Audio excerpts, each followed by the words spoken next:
Commodity 360 में आपका स्वागत है। मैं हूं मनीषा गुप्ता और बड़ी खबर यह है कि चावल एक्सपोर्ट पर लगा बैन सरकार हटा सकती है। सूत्रों के मुताबिक सरकार जल्द ही इस संबंध में फैसला भी ले सकती है। इसी पर बात करने के लिए हमारे साथ जुड़े हैं एसएसजे फाइनेंस के प्रियांक उपाध्याय, पृथ्वी फिनमार्ट के Manoj Kumar Jain, all India rice exporter of India के ex president Vijay Setia and Satyam Balaji rice industries के डायरेक्टर हिमांशु अग्रवाल।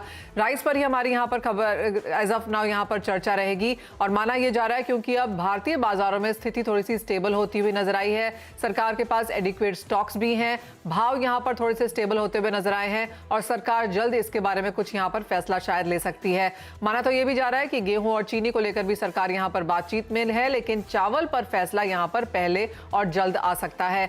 हिमांशु, आपसे ही पहले जानना चाहेंगे, क्लियरली यह भी माना जा रहा है और सरकार की तरफ से और सोर्सेज की तरफ से जो खबरें हैं उसमें यह है कि जो राइस एक्सपोर्टर्स एसोसिएशन या राइस एक्सपोर्टर्स एज रिप्रेजेंटेशन जो सरकार को गया है वो ये है कि इसे खोल दिया जाए, इवन इफ रिस्ट्रिक्शन तौर पे क्वांटिटी यहां पर बता दी जाए, लेकिन एक्सपोर्ट्स एक बार यहां पर खोल दिया जाए। किस तरह की चर्चा यहां पर है और आप इस खबर को कैसे देखते हैं? मनीषा जी नमस्कार। मेरा ये मानना है कि राइस एक्सपोर्टर एसोसिएशन जो कि ट्रेया के नाम से है, हमारा रिप्रेजेंटेशन गवर्नमेंट को रेगुलरली जा रहा है। हम यहाँ पर दो अलग अलग मुद्दों पर गवर्नमेंट के सामने अपने प्रस्ताव रखे हैं। पहला तो जो 20% ड्यूटी है वाइट राइस पर, उसके ऊपर काफी उससे एक्सपोर्ट के नंबर्स डाउन हुए हैं। एंड जहां तक आप लोकल इन्फ्लेशन की बात करें या गवर्नमेंट प्रोक्योरमेंट की बात करें तो आपने पैडी के प्राइसेस सब जगह पे देखा होगा कि काफी नीचे हैं। इस लेवल्स पर पैडी कभी भी उपलब्ध नहीं होता था, एमएसपी से काफी नीचे आज अलग अलग मंडियों पर पैडी हमें मिल पा रहा है। ये क्लियरली दर्शाता है कि किसी भी प्रकार की चावल की कोई कमी नहीं है। दूसरा, गवर्नमेंट का जो प्रोक्योरमेंट है वो पिछले साल से 10% ऊपर है। तो ये एक बहुत बड़ा फिगर है। गवर्नमेंट का टारगेट था 775 लाख टन खरीदी करने का और ऑलरेडी, जबकि हम सिर्फ फर्स्ट वीक जनवरी में है, 541 मतलब 541 लाख टन की खरीदी अलग अलग स्टेट्स में ऑलरेडी हो चुकी है। और जो कि मेन राइस प्रोड्यूसिंग स्टेट्स हैं, यूपी, छत्तीसगढ़, मध्य प्रदेश, हरियाणा, सब जगहों पे पिछले साल से नंबर्स काफी ऊपर हैं। तो ये सब देखते हुए हमने ये गवर्नमेंट से जरूर अनुरोध किया है कि आप इस पर ड्यूटी को जल्द से जल्द घटाएं या फिर पूरी तरीके से हटाएं, क्योंकि इससे एक्सपोर्ट का फिगर्स जो हमने बहुत मुश्किल से इंडिया को इंटरनेशनल मार्केट पर खड़ा किया था, हमें एक रिलायबल एक्सपोर्टर्स के रूप में इस कंट्री को एस्टैब्लिश किया था, जिसपे काफी हानि आई है ये और ओवर द नाइट ड्यूटी जो गवर्नमेंट ने लगाया। दूसरा, जो ब्रोकन्स का एक्सपोर्ट था जिसपे गवर्नमेंट ने बैन लगाया था, इस पे हमने गवर्नमेंट से अनुरोध किया है कि जो अफ्रीकन मार्केट्स है, स्पेशली सेनेगल मार्केट जहां पर ब्रोकन्स का एक्सपोर्ट सबसे ज्यादा होता था, वो एक ऐसी कंट्री है जो जहां पर ये डायरेक्ट कंजम्पशन होता था, वहां का डोमेस्टिक कंजम्पशन था, कोई री एक्सपोर्ट नहीं होता था, ना ही किसी और कमर्शियल यूज के लिए काम आता था। वो कंट्री हमारे राइस पर पूरी तरीके से डिपेंडेंट है। उनके यहाँ पर फूड क्राइसिस के आसार हैं। ये सेम रिप्रेजेंटेशन गवर्नमेंट के पास सेनेगल गवर्नमेंट से भी आया है। तो इन दो अलग अलग मुद्दों पर हमारा रिप्रेजेंटेशन गया है और हमारे पास जो डेटा उपलब्ध है, जो डेटा हमें दिख रहा है, गवर्नमेंट के पास अब बहुत क्लियर रास्ता है और गवर्नमेंट चाहे तो इसे अब कर सकती है। वो समय आ गया है कि अब एक्सपोर्ट्स में ड्यूटी और एक्सपोर्ट्स ऑफ ब्रोकन का खुल जाना चाहिए। ऑलराइट, यानी कि 20% जो इंपोर्ट ड्यूटी है वो हटा देनी चाहिए और एक्सपोर्ट यहां पर खुले तौर पे किए जाना चाहिए। विजय जी, आप कैसे देखते हैं, क्योंकि सूत्रों के मुताबिक तो ये भी लग रहा है, जो नंबर सामने आए हैं, कि 1 मिलियन टन का यहां पर एक्सपोर्ट अलाउ कर देना चाहिए 2023 के लिए। आपको क्या लगता है सरकार किन नंबर्स को देखेगी? देखिए, ऐसा है कि सरकार ने जिस पर्पस के लिए ये 20% ड्यूटी लगाई, ये जो टैक्स लगाया, क्या हमने अचीव किया? हमारा एक्सपोर्ट फॉल किया? नवंबर तक का डाटा अगर हम देखते हैं, अक्टूबर नवंबर तक का डाटा, तो वो हमें 5.5% की एक्सपोर्ट अभी भी एक्सेस दिखा रहा है। Okay. हमारा एक्सपोर्ट फॉल नहीं किया। मैं नंबर्स बताऊं, 109 लाख टन हमने 2021 में नवंबर तक, अप्रैल टू नवंबर एक्सपोर्ट किया और इस बार हमने 115 लाख टन ये नॉन बासमती का एक्सपोर्ट किया। कि 20% ड्यूटी होने के बावजूद भी हमारा एक्सपोर्ट जो है वो 5.5%, 5.66% फालतू हुआ है। तो जहां तक अगर हम इस बात को देखें तो इसका मतलब है कि हमारा एक्सपोर्ट अंडर प्राइस हो रहा था। गवर्नमेंट ने अगर ये 20% ड्यूटी भी, टैक्स भी लगाया है, तब भी हम एक्सपोर्ट अगर इंक्रीज कर रहे हैं, तो इससे ये है कि इंडियन एक्सपोर्टर आपस में compete करके प्राइसेस को ज्यादा नीचे लेके चल रहे थे, और उससे हर कंट्री के अपने अपने सिस्टम बने हुए हैं। जी। इंडिया अगर किसी कंट्री की मदद करना चाहता तो उसके लिए गवर्नमेंट सोचना चाहिए कि जैसे मेरे साथ सेनेगल का जिक्र किया गया कि अगर वो एक मित्र देश है और उसको गवर्नमेंट ऑफ इंडिया को वो रिप्रेजेंट कर रहा है, तो government can take that special case in a different prospect. जहां तक ब्रोकन राइस की बात है, चाइना एकदम से इंडिया का सबसे बड़ा इंपोर्टर बन गया था, अफ्रीकन कंट्रीज तो बहुत पीछे चले गए थे उससे। तो China is a develop country, वो इसके लिए अगर 20% ड्यूटी भर के ब्रोकन लेना चाहता है या 25% दे के, तो उसके लिए गवर्नमेंट इस पे व्यू बना सकती है कि हमें कितना अलाउ करना है, हमें अपनी इंडिया में अपनी इंडस्ट्री को भी ब्रोकन राइस तो फीड करना जरूरी है। हम उसको ये तो नहीं कह सकते कि इंडियन इंडस्ट्री सफर करे और चाइना की इंडस्ट्री चले। मेरा ये मानना है कि अभी ये जल्दबाजी जो भी अगर नहीं दे फैसला करेगा, सामने दिखा रही है ओके। 3% बढ़ा है और नॉन बासमती में 5.66। ऑलराइट, यानी कि डिस्पाइट ड्यूटी भी यहाँ पर हमने एक्सपोर्ट में कोई कमी आते हुए नहीं देखी है। हिमांशु, आप ये नंबर्स कैसे देखते हैं? जैसे विजय जी कह रहे हैं कि डिस्पाइट ड्यूटी और डिस्पाइट रिस्ट्रिक्शंस भी अगर 5.5% यहाँ पर एक्सपोर्ट बढ़ा है, क्लियरली जो कंसर्न यहाँ पर है वो यहाँ पर वैल्यू को लेकर है, वॉल्यूम नॉट सो मच। नहीं, मैं थोड़ा सा कॉन्ट्रडिक्ट करूंगा विजय जी के थॉट प्रोसेस से। ड्यूटी लगी 9 सितंबर को, और ये डेटा जो हम देख रहे हैं इसमें मेजॉरिटी जो टेन्योर का डेटा हम कंपेयर कर रहे हैं उसमें ड्यूटी नहीं था। तो वो जो ग्रोथ स्पिल ओवर आया है उस पीरियड का, उससे थोड़ा सा मिसलीडिंग लग रहा है ये फैक्ट। एंड बीच में ट्रांजिशनल अग्रीमेंट भी आया जिसमें गवर्नमेंट ने कुछ अलाउ किया, एंड जो भी हमारे बुक्स में कॉन्ट्रैक्ट थे वो हमें अपने जेब से ड्यूटी भर के एग्जीक्यूट करने पड़े। So now you would see the real impact coming in this year, इस फाइनेंशियल ईयर में जनवरी से आपको रियल इम्पैक्ट दिखेगा, क्योंकि हम आज मार्केट में डे टू डे बेसिस पे एसोसिएटेड हैं। डेफिनेटली आज पाकिस्तान, म्यांमार और इन सब कंट्रीज से हमारा काफी स्टिफ कंपटीशन चालू हो गया है, हम ऑर्डर्स लूज कर रहे हैं उनसे। तो आपने अभी आपकी मैंने स्लाइड में देखा कि जहां 2.2 करोड़ मेट्रिक टन का एक्सपोर्ट था, इस साल का गवर्नमेंट का एक्सपेक्टेशन भी 1.6 करोड़ है, हालांकि उसमें सिर्फ ब्रोकन 4 मिलियन था। तो व्हाइट राइस में भी डेफिनेटली गिरावट आएगी। तो ये जो हम 5% का जो इंक्रीमेंट देख रहे हैं एक्सपोर्ट फिगर्स में, वो एक्चुअली डेटा उस टेन्योर का है जिस समय ड्यूटी थी नहीं। तो अब ड्यूटी लगने के बाद डेफिनेटली ये गिरावट हम देख रहे हैं। हिमांशु, अगर हम दोनों ही नंबर्स देखें जो आपने यहाँ पर बात की है, या फिर दोनों ही मुद्दे जो आपने यहाँ पर कहे हैं, एक तो कॉम्पिटिटिवनेस है जो ऑफ कोर्स हम यहाँ पर लूज आउट करेंगे, जैसे आपने कहा आपको भी जेब से पैसे देने पड़े वो 20% ड्यूटी के हिसाब से।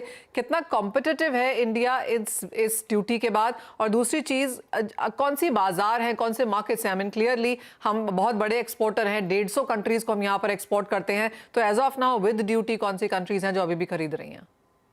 देखिए, विद ड्यूटी वही सारी कंट्रीज खरीद रही हैं जो पहले खरीद रही थी, लेकिन उनकी क्वांटिटी काफी कम हो गई है। क्योंकि वो आज हमें म्यांमार हो गया, पाकिस्तान हो गया, वियतनाम हो गया, अपना थाईलैंड हो गया, इन सब जगहों से चावल लगातार निर्यात हो रहा है उन सभी कंट्रीज पे जहां पर हम पहले कर रहे थे।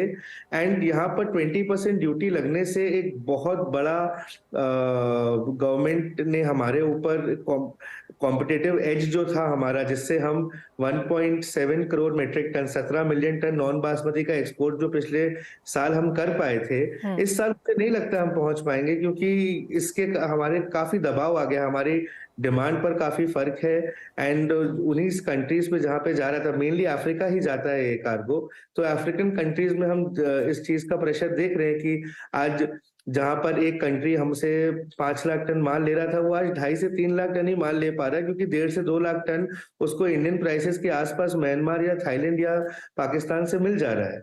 तो ऑफ कोर्स हमारा जीरो नहीं हुआ है, ये नहीं कह रहे कि हमारा एक्सपोर्ट पूरी तरीके से जीरो हो गया है, बट हमारी डिमांड में काफी अच्छी खासी गिरावट है, बिकॉज बाकी कंट्रीज को आज ये 20% ड्यूटी ने कंपटीशन में लाके खड़ा कर दिया। पहले इंडिया के प्राइसेस पे 50 से 60 डॉलर का क्लियर कट एडवांटेज था, तो आज अफ्रीकन बायर्स के पास कोई बहुत ज्यादा ऑप्शंस नहीं थे।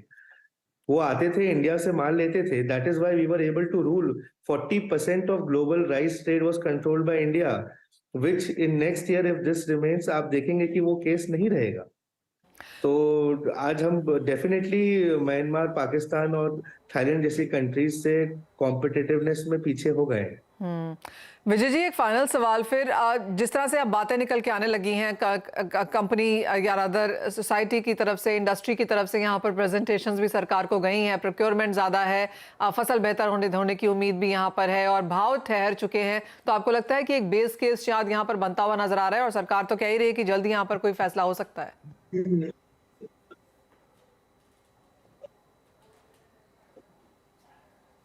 देखा जाए कि मैं नॉर्दर्न इंडिया बासमती की बात बता सकता हूँ। हाँ जी। जो चावल आज से 1-1.5 महीना पहले, 2 महीने पहले 35 रुपीज में बिक रहा था, वही चावल आज 49 में बिक रहा है। जी। तो अगर आप 40% प्राइस इंक्रीज एक कॉमन राइस में देख रहे हो, तो मेरा अभी मानना है कि ये निर्णय अभी कुछ समय के लिए सरकार को और अच्छी तरह एग्जामिन करके करना चाहिए। ये ना हो कि हम अपने दोस्तों में बांट लें और फिर बाद में चावल ढूंढने लगे।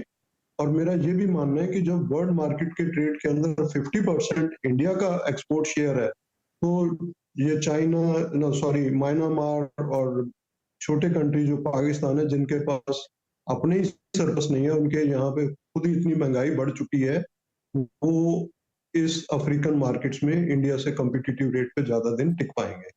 ऑल राइट, यानी कि ऑफकोर्स चिंताएं तो हैं और ज़्यादातर कमोडिटी के प्राइसेस जहां पर हमने थोड़े से प्रॉफिट टेकिंग आते हुए या भाव गिरते हुए देखे भी हैं, वो इतने ज़्यादा नहीं गिरे हैं और एक बेस सपोर्ट लेवल तो यहां पर चेंज ही हो चुका है ज़्यादातर कमोडिटीज़ में। तो दोनों ही तर्क हमने यहां पर सुने। इंडस्ट्री चाहती है कि इंपोर्ट ड्यूटी हटा दी जाए, एक्सपोर्ट करने दिया जाए, क्योंकि ये एक बाजार है, उन्होंने बहुत सालों के बाद बनाया है। लेकिन दूसरी तरफ यहाँ पर इन्फ्लेशन की चिंताएं अभी भी यहाँ पर जारी हैं, लेकिन सरकार की तरफ से, सूत्रों की तरफ से ये खबर ज़रूर है कि यहाँ पर इसे देखा जा रहा है। शायद यहाँ पर आने वाले कुछ दिनों में एक चेंज इन पॉलिसी यहाँ पर लेकर आया भी जाए जहां तक इंपोर्ट ड्यूटी का सवाल है।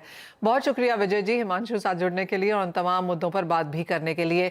एक ब्रेक के लिए रुकेंगे, लौटेंगे तो जोड़ेंगे अपने एक्सपर्ट्स को, जानेंगे कमोडिटीज में क्या स्ट्रैटेजीज बनाने की जरूरत है। अब आपका स्वागत है और स्ट्रैटेजीज लेने का समय भी है। हमारे साथ प्रियांक उपाध्याय और मनोज कुमार जैन है। प्रियांक, आपसे पहले जानना चाहेंगे, जिस तरह की उठापटक अंतर्राष्ट्रीय बाजारों में है, पॉवेल की टेस्टिमनी से पहले और यूएस के इन्फ्लेशन डेटा से पहले, कहां ट्रेड करना चाहिए? Good evening Manisha ji.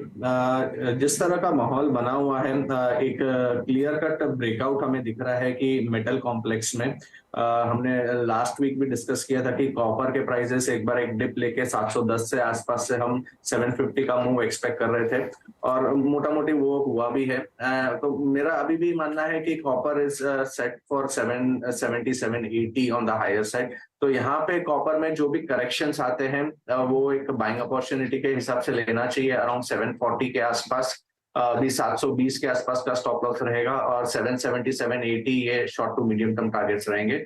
वहीं एल्यूमिनियम भी एक काउंटर अच्छा दिख रहा है, जहां पे एक्सपर्ट दिखा है हमें लास्ट फ्यू ट्रेडिंग सेशंस में, तो ये भी पॉइज्ड है 215-217 तक के लिए।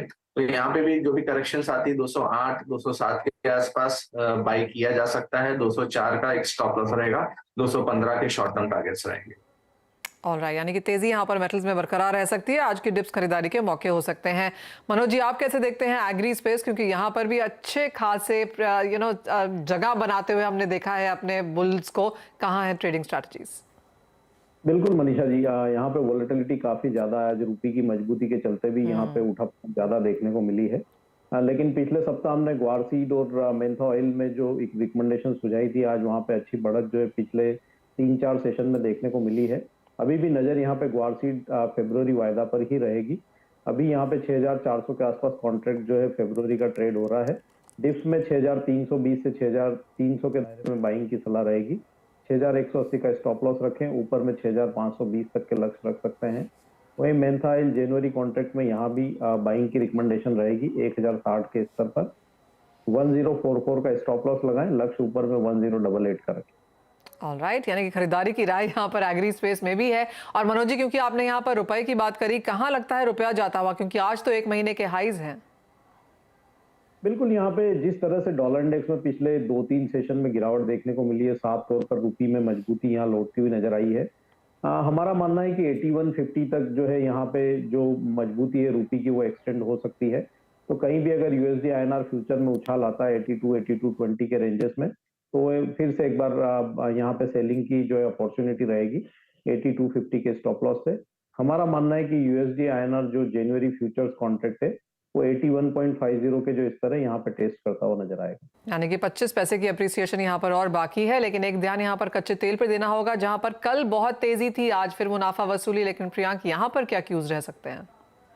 देखिए, क्रूड ऑयल में हम देख रहे हैं कि लोअर लेवल्स 6000 के आसपास एक फ्लोर है, 6000 से लेके 5950 कहूंगा कि ये एक शॉर्ट टर्म में सपोर्ट बैंड रहेगा। वो जब तक इंटैक्ट है, मुझे लगता है कि काफी शॉर्ट टाइम में हमने मोर देन 10% का करेक्शन देखा हुआ है, तो एक रिलीफ रैली आ सकती है।